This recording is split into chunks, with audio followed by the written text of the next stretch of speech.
Chocolate ಇರೋದಂಗೆ ಇದೆಲ್ಲ ಆ ಥರದ್ದು ಸಾಫ್ಟ್ ಮನುಷ್ಯ ಮತ್ತು ವಿನಯ ಈ ಥರದ್ದೆಲ್ಲ ಇತ್ತು ನೀವು ನೋಡ್ದಂಗೆ. ಮತ್ತು ಬರ್ತಾ ಮೂವಿಗಳು ಒಂದಷ್ಟು ಆದ ನಂತರ ನೀವು ನೋಡ್ತಾ ಇದ್ದೀರಾ, ಯಾಕೆ ಈ ರೀತಿ ಬದಲಾವಣೆ ಆದರು ಅಂತ? ಸರ್ ಏನು ಗೊತ್ತಾ ಸರ್, ನಾವು ಏನೇ ಬೆಳೀತಾ ಹೋಗುತ್ತೆ, ಸರ್ಕಲ್ಲು ದೊಡ್ಡದಾಗ್ತಾ ಹೋಗುತ್ತೆ. ನಾ ಹೇಳೋದು ಒಂದು ಸರ್, ನನಗೂ ತುಂಬ 3rd ಕ್ಲಾಸ್ ಫ್ರೆಂಡ್ಸ್ ಇದ್ದಾರೆ, 2nd class friends, 5 class friends ಇದ್ದಾರೆ ನನಗೂ. ನಾವು ಹೆಂಗೆ ಇಂಟ್ರ್ಯಾಕ್ಟ್ ಮಾಡ್ತೀವಿ, ಯಾವುದು ಇಟ್ಕೊಳ್ತೀವಿ, ಯಾವುದು ಇಟ್ಕೊಳ್ಳಲ್ಲ. ಯಾಕಂದರೆ ಎಲ್ಲದರಲ್ಲೂ ಪ್ರತಿಯೊಬ್ಬರಲ್ಲೂ ಒಂದು ಒಳ್ಳೆ ಗುಣ ಇದ್ದೇ ಇರುತ್ತೆ. ಯಾವತ್ತು ಒಳ್ಳೆ ಗುಣಗಳು ನಾವು ಅಳವಡಿಸ್ಕೊಂಡು ಹೋಗ್ತಾ ಹೋದರೆ ನಮ್ಮ ಜೀವನ ಸುಂದರವಾಗಿ ರೂಪಗೊಳ್ತದೆ.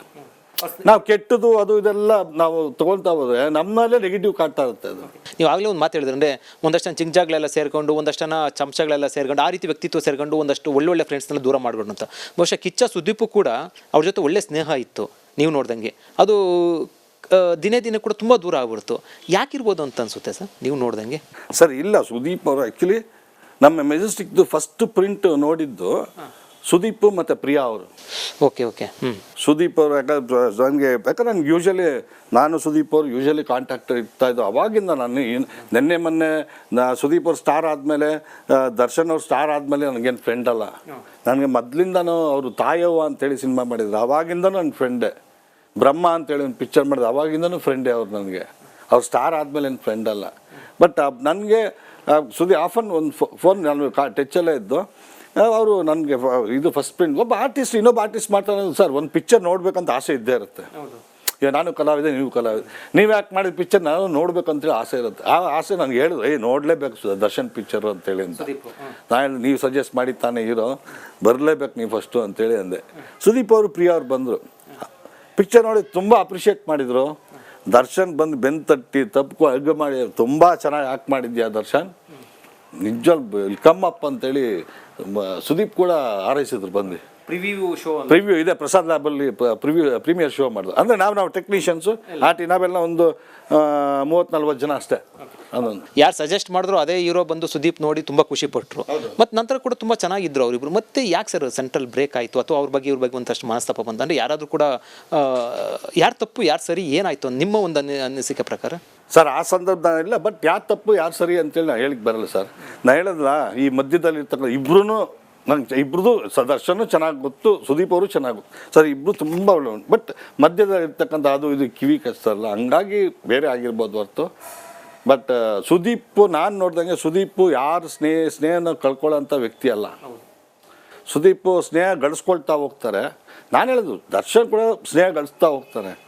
ನಾವು ಹೆಂಗೆ ಗಳಿಸ್ತಾ ಹೋಗ್ತೀವಿ, ಯಾವ ಒಳ್ಳೆಯವ್ನು ಚೂಸ್ ಮಾಡ್ತೀವಿ ಅನ್ನೋದು ಮುಖ್ಯ.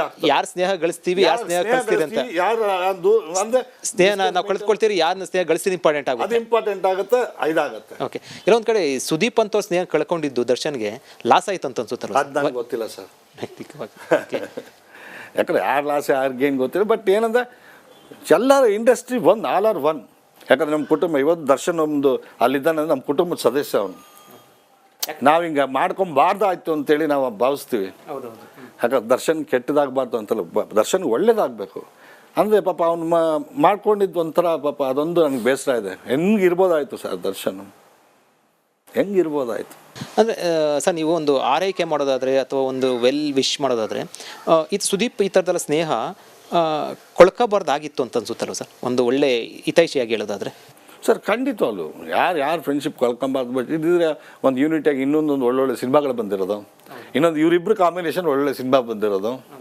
ನಂತರ ಕೂಡ ಆಗಲೇ ಇಲ್ಲ. ಅಂದರೆ ಒಂದು ಎಲ್ಲೋ ತೋಟದ ಮೇಲೆ ಒಂದು ಗಲಾಟೆ ಆದಾಗ ಪುನೀತ್ ರಾಜ್ಕುಮಾರ್ ಮಗನಲ್ಲಿರೋಂಥ ಕಾರು ನನ್ನ ಹತ್ರ ಇದೆ ಅಂದರೆ ಇವೆಲ್ಲ ಹೋಲಿಕೆ ಒಂದು ಒಳ್ಳೆ ಬೆಳವಣಿಗೆ ಆಗ್ತಾ ಇರಲಿಲ್ಲ, ಚರ್ಚೆಗಳು ಶುರುವಾಯಿತು. ಹೋಲಿಕೆ ಸರಿಯಲ್ಲ ಸರ್.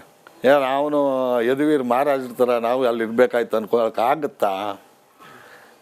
ನಮ್ಮ ಹಣೆ ಬರ ನಮಗಿರುತ್ತೆ, ಅವ್ರ ಹಣೆ ಬರ ಅವ್ರಿಗಿರುತ್ತೆ. ಬಟ್ ಇನ್ನೊಬ್ಬರು ಈ ಏನಂತಾರೆ, ಈ ನವಿಲು ಈ ನೋಡ್ಬಿಟ್ಟು ಏನಕ್ಕೆ ಪುಕ್ಕ ತರ್ಕೊಂತ ಅಂತೇಳಿ ಗಾದೆ ಇದೆಯಲ್ಲ, ಆ ಥರ ಆಗ್ಬಿಡುತ್ತೆ. ನಾವು ಇನ್ನೊಬ್ರು ಹೋಲಿಸ್ಕೊಳ್ಳೇಬಾರ್ದು. ಅವ್ರ ವ್ಯಕ್ತಿತ್ವ ಅವ್ರಿಗೆ, ಇವ್ರ ವ್ಯಕ್ತಿತ್ವ ಅವ್ರು ಹೆಂಗೆ ಲಿವಿಂಗ್ ಸ್ಟೈಲ್ ಅವ್ರಿಗಿರುತ್ತೆ, ಇವ್ರ ಲಿವಿಂಗ್ ಸ್ಟೈಲ್ ಹೆಂಗಿದೆ. ಬಟ್ ಇನ್ನೊಬ್ರು ಹೋಲಿಕೆ ಮಾಡಿಕೊಂಡು ನಾವು ಜೀವನ ಮಾಡೋದಿದೆಯಲ್ಲ, ಭಾಳ ತಪ್ಪದು. ಯಾಕಂದ್ರೆ ಏನು ಬೇಕಾದ್ರೆ ಆಗ್ಬೋದು. ಯಾಕಂದ್ರೆ ಒಂದು ಸತಿ ಮನುಷ್ಯ ಡೌನ್ಫಾಲ್ ಆಗಿಬಿಟ್ರೆ ಯಾರು ಎತ್ತಲ್ಲ ಸರ್. ಈಗ ದರ್ಶನ್ ಪಾಪ ಬಿದ್ದು ಯಾರು ಎತ್ತಾರೆ ಹೇಳಿ? ದರ್ಶನ್ ಏನೋ ಒಂದು ಸೆಕೆಂಡ್ ಯಾರಿಗೋ ಮುಖಾಂತರ ಯಾರು ಏನೋ ಮಾಡಿಬಿಟ್ಟ, ಮಾಡಿದ ಅದು ಬಿಕ್ಕಿದ್ದು ಪೊಲೀಸ್. ಬಟ್ ಏನು ಆರೋಪಿ ಅಲ್ವಾ, ಆರೋಪಿಯಾಗಿ ಕರ್ಕೊಂಡು. ಬಟ್ ದರ್ಶನ್ ಮಾಡ್ಕೊಂಡು ಇದಕ್ಕೆ ನಾನು ಹೇಳೋದು ಪಾಪ ಯಾರು ದರ್ಶನ್ ಇಸ್ ಸಫರರ್. ನಾವು ಯಾವತ್ತೂ ತಾಳ್ಮೆ ಕಳ್ಕೊಬಾರ್ದು. ಮೊದಲ ಮೂವಿಗೆ ಎಷ್ಟು ನೀವು ಸಂಭಾವನೆ ಕೊಟ್ಟಂತ ಕ್ಯೂರಿಯಾಸಿಟಿ ಕೇಳ್ಬೋದಾ? ಸರ್ ನಾವು ಸಂಭಾವನೆ ಕೊಡಿ, ಯಾಕಂದ್ರೆ ಹೊಸಬನ್ಗೆ ಆ ಸಂದರ್ಭದಲ್ಲಿ ಚಾನ್ಸ್ ಕೊಡೋದೇ ಭಾಳ ದೊಡ್ಡ ವಿಚಾರ. ದರ್ಶನ್ ಅವಾಗ ಬೇರೆ ಅವರು ದೊಡ್ಡ ವಿಚಾರ ಸರ್. ಎಲ್ಲರೂ ದುಡ್ಡು ಕೊಟ್ಬಿಟ್ಟು ಹೀರೋ ಹಾಕಿ ಹೋಗ್ತಾರೆ. ಅದೇ ಕಣ್ಮುಂದೆ ನಡೆದಿತ್ತಲ್ಲ, 15 ಲಕ್ಷ ಕೊಡ್ತೀವಿ ನೀವು ಹೀರೋ ಮಾಡ್ಕೊಂಡು. ನಾನು ಪಿಕ್ಚರ್ ರಿಲೀಸ್ ಆಗಿ ಇದಾದ್ಮೇಲೆ 25,000 ರೂಪಾಯಿ ಕೊಟ್ಟಿದ್ದೆ ದರ್ಶನ್ ಅನ್ಕೋ. ನಾನೇ ಈ JP ನಾಡ್ದೊಂದು ಮನೆ ಇದು ಮಾಡಿದ್ರು ಇಂಡಿಪೆಂಡೆಂಟ್ ಹೌಸು, ಅವು ನಾನೇ ತೊಗೊಂಡೋಗಿ ಕೊಟ್ಟಿದ್ದೆ ದರ್ಶನ್. ಆಗ 75,000 ಭಾಳ ಬೆಲೆ, ಭಾಳ ದೊಡ್ಡ ಅಮೌಂಟ್. ಓಕೆ. ಅದಾದಮೇಲೆ ದರ್ಶನ್ ಕೋಟಿಗಟ್ಟಲೆ ಅಮೌಂಟ್ ನೋಡಿ ನಿಮಗೂ ಕೂಡ ಗೊತ್ತಿದೆ. ಅದಾದ ನಂತರ ಬದಲಾವಣೆ ಹೋಗ್ತಾ ಹೋಗ್ತಾ ದೊಡ್ಡ ಎತ್ತರಕ್ಕೆ ಬೆಳಿಬೇಕು. ಈ ಥರದ್ದು ಗಲಾಟೆಗಳು ಪದೇ ಪದೇ, ಅಂದರೆ ಒಂದು ಗಲಾಟೆ 2 ಗಲಾಟೆ ಆದರೆ ಓಕೆ ಏನು ಗೊತ್ತಿಲ್ಲದಿರ ಅನ್ಬೋದು. ಒಂದು ಪದೇ ಈ ಥರ ಗಲಾಟೆಗಳು, ಈ ಥರ ಒಂದಷ್ಟೆಲ್ಲ ಕಾಂಟ್ರವರ್ಸಿ ಸಿಗಾಕೊಂಡಿದ್ದು ಒಂದು ಹೀರೋಗೆ ಇರಬೇಕಾಗಿದೆ. ಯಾಕಂದ್ರೆ ಫ್ಯಾನ್ಸ್ ಫಾಲೋವರ್ಸ್ ತುಂಬ ಇದ್ದಾರೆ. ಇದು ಯಾಕಾಯಿತು ಅಥವಾ ಈ ಥರದ್ದು ಬೇಕಾಗಿತ್ತು ಅಂತ ಅನ್ಸಲ್ಲ? ಯಾಕಂದ್ರೆ ಬೇರೆ ಯಾರು ಹೀರೋಗಳದ್ದು ಕೂಡ ಈ ರೀತಿ ಆಗಿರಲಿಲ್ಲ ಸರ್. ಖಂಡಿತವಲ್ಲ. ಯಾಕಂದರೆ ಈ ಒಂದು ಅವ್ರವರು ಪರ್ಸ್ನಲಾಗಿ ಹೆಂಗೆ ನಾವು ಸಮಾಜದಲ್ಲಿ ನಡ್ಕೊಳ್ತೀವಿ ಅದ್ರ ಮೇಲೆ ಡಿಪೆಂಡ್ ಸರ್. ಬಟ್ ಯಾಕಂದ್ರೆ ಈ ಒಂದು ವಿಚಾರದಲ್ಲಿ ನಾನೇನು ಹೇಳಲಿಕ್ಕೆ ಹೋಗಲ್ಲ. ನಾವು ಹೆಂಗೆ ಉಳಿಸ್ಕೊತೀವಿ ಸಮಾಜ ಹಂಗೆ ಸರ್. ಈಗ ನೀವು ಮುಂಚಿಂದ ಕೂಡ ರಾಜಕೀಯದಲ್ಲಿ ಉಳಿಸ್ಕೊಂಡಿದ್ದಂಥವ್ರು, ಮತ್ತು ರಾಜಕೀಯ ಜೊತೆಲಿ ಹಲವು ಮುಖಂಡರ ಜೊತೆ ಸಂಪರ್ಕ ಇತ್ತು, ಅವೆಲ್ಲ ಕೂಡ ಇತ್ತು. ದರ್ಶನ್ ಇತ್ತೀಚೆಗೆ ಎಲ್ಲ ಒಂದು ಕಡೆ ಯಾರೋ ಒಬ್ರು ಹೇಳಿದ್ರು ಏನು ರಾಜಕೀಯ ಫೀಲ್ಡ್ಗೆ ಬರಬೇಕು ಆ ಥರದ್ದೆಲ್ಲ ಒಂದಷ್ಟು ಎಲ್ಲ ಚರ್ಚೆ ಆಗ್ತಾಯಿತ್ತು. ಹಿಂದೆ ಸುಮಲತಾ ಅವರು ಕೂಡ ಹೋಗ್ಬಿಟ್ಟು ಕ್ಯಾಂಪೇನ್ ಎಲ್ಲ ಮಾಡಿದ್ರು ಮಂಡ್ಯದಲ್ಲಿ. ರಾಜಕೀಯ ಸಂಬಂಧ ಅಂದರೆ ಏನಾದರೂ ಕೂಡ ಹಿಂದೆ ಎಲೆಕ್ಷನ್ ನಿಂತ್ಕೊಳ್ಳುವಂಥ ಏನಾದರೂ ಕೂಡ ಒಂದು ಆಫರು ಆ ಥರದ್ದು ಏನಾದರೂ ಇತ್ತಾ ದರ್ಶನ್ಗೆ? ಸರ್ ದರ್ಶನ್ಗೇನು ಇರಲಿಲ್ಲ. ದರ್ಶನ್ಗೆ ಇಲ್ಲ. ನಾನು 2005 ಲೋಕಸಭಾ ಎಲೆಕ್ಷನ್ ಆಯಿತು. ಕುಮಾರಣ್ಣ ಅವರು ಮನುಷ್ಯ ಬಾ ಮಾತಾಡಬೇಕು ಅಂತೇಳಿ ನಾನು ದೇವೇಗೌಡರ ಮನೆಗೆ ಹೋಗಿದ್ದೆ. ಹೋದಾಗ ಕುಮಾರಣ್ಣ ಮತ್ತು ದೇವೇಗೌಡರು ಹೇಳಿದ್ರು ಈ ಥರ ಹಿಂಗೆ ದರ್ಶನ್ನು ಚಿಕ್ಕಬಳ್ಳಾಪುರ ಲೋಕಸಭಾ ಎಲೆಕ್ಷನ್ಗೆ ಕಂಟೆಸ್ಟ್ ಮಾಡೋಕ್ಕೆ ಹೇಳು, ಮಾಡಿದ್ರೆ ಖಂಡಿತ ಅವ್ನು ಬರಲಿ, ನಾಮಿನೇಷನ್ ಮಾಡಲಿ, ಎಲೆಕ್ಷನ್ ಕ್ಯಾಂಪೇನಿಂಗ್ ಮಾಡಲಿ, ನೀನೆಲ್ಲ ಇರ್ತೀನಿ ನೋಡ್ಕೊತೀಯ. ಬಟ್ ಇದು ಮಿಕ್ಕಿದ್ದು ಏನಿದೆ ಫಂಡಿಂಗ್, ಎಲೆಕ್ಷನ್ ಖರ್ಚು ಮತ್ತು ಪ್ರತಿಯೊಂದು ನಾನು ಮಾಡ್ತೀನಿ. ಒಬ್ಬ ಬಡ ಹುಡುಗನ ಅಂದರೆ ನಮಗೊಂದು ಆಸೆ ಏನಂದರೆ ಅಲ್ಲಿ ಒಬ್ಬ ಇವಾಗ ಥರ ಹುಟ್ಟಿರ್ತಾನೆ ಕಲಾವಿದ, ಒಬ್ಬ ಸಾಮಾನ್ಯ ವ್ಯಕ್ತಿನ ಅಲ್ಲಿ ಲೋಕಸಭಾ ಮೆಂಬರ್ ಮಾಡಬೇಕು ಅನ್ನೋದು ನನ್ನ ಹತ್ರ ಹೇಳಿದರು ಸರ್. ದರ್ಶನ್ ಹೆಂಗಿರಬೇಕು ಈಗ ಮುಂದಿನ ದಿನಗಳಲ್ಲಿ ಏನಾಗುತ್ತೆ, ನ್ಯಾಯಾಲಯ ಮತ್ತು ಇನ್ನೂ ಕೂಡ ವಿಚಾರಣೆ ನಡೀತಾ ಇದೆ, ಅವೆಲ್ಲ ಕೂಡ ಆ ಫ್ಯಾನ್ಸ್ಗಿರ್ಬೋದು ಅಥವಾ ಅವ್ರಿಗಿರ್ಬೋದು ಮುಂದೆ ಹೆಂಗಿರಬೇಕು ಅಂತ ನೀವು ಒಂದು ಹಿತೈಷಿಯಾಗಿ ಏನಂತ ಹೇಳ್ತೀರಾ? ಸರ್ ನಾನು ಆ್ಯಸ್ ಎ ಒಳ್ಳೆ, ಯಾಕಂದ್ರೆ ನನ್ನ ಕುಟುಂಬದ ಸದಸ್ಯ ಅವನು, ನನ್ನ ತಮ್ಮ. ನಾನು ಹೇಳಿದ್ದು ಯಾಕಂದರೆ ಆಗೋಯ್ತು. ಈಗ ಕಾನೂನು ಮುಂದೆ ಯಾರು ಎಲ್ಲರೂ ತಲೆ ಬಾಗಲೇಬೇಕು. ಕಾನೂನು ಹೆಂಗೆ ಹೇಳಿ, ಕಾನೂನು ಎಲ್ಲ ಪ್ರತಿಯೊಂದು ಮುಗಿಸ್ಕೊಂಡು ಬಂದಮೇಲೆ ನಿಜ ತಾನಾಯಿತು, ಒಂದು ಪಿಕ್ಚರ್ ಆಯಿತು, ತನ್ನ ಕುಟುಂಬ ಆಯಿತು, ಆಮೇಲೆ ಒಳ್ಳೆ ಸ್ನೇಹಿತರು ಹಾರಿಸ್ಕೊ. ನಿನಗೆ ಹೊಗಳೋರು ಹಾಕೊಂಬೇಡ, ನಿನ್ನ ಬೈಯೋರು ಹಾಕೋ, ನಿನ್ನ ತಪ್ಪು ಹೆಜ್ಜೆ ಇಡೋರ್ನ ಹಾಕೋ, ಜೊತೆಲಿ ಇಟ್ಕೋ, ಕುಟುಂಬದ ಜೊತೆ ಚೆನ್ನಾಗಿರೋ. ಕುಟುಂಬ ಅಲ್ಲ ಸರ್ ಇರ್ತಾರೆ ಸರ್, ಎಲ್ಲ ಇದೆ ಅಟ್ಮಾಸ್ಫಿಯರಾಗಿ ಮಾಡುತ್ತೆ. ಇವತ್ತು ಎಲ್ಲ ಚೆನ್ನಾಗಿದ್ದಾರೆ.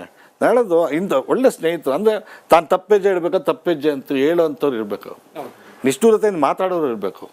ಅಂಥವ್ರಿದ್ದಾಗ ಒಳ್ಳೆ ನಿಜವೂ ಒಂದು ಒಳ್ಳೆ ಮನುಷ್ಯನಾಗಿ ರೂಪುಗೊಳ್ತಾರೆ.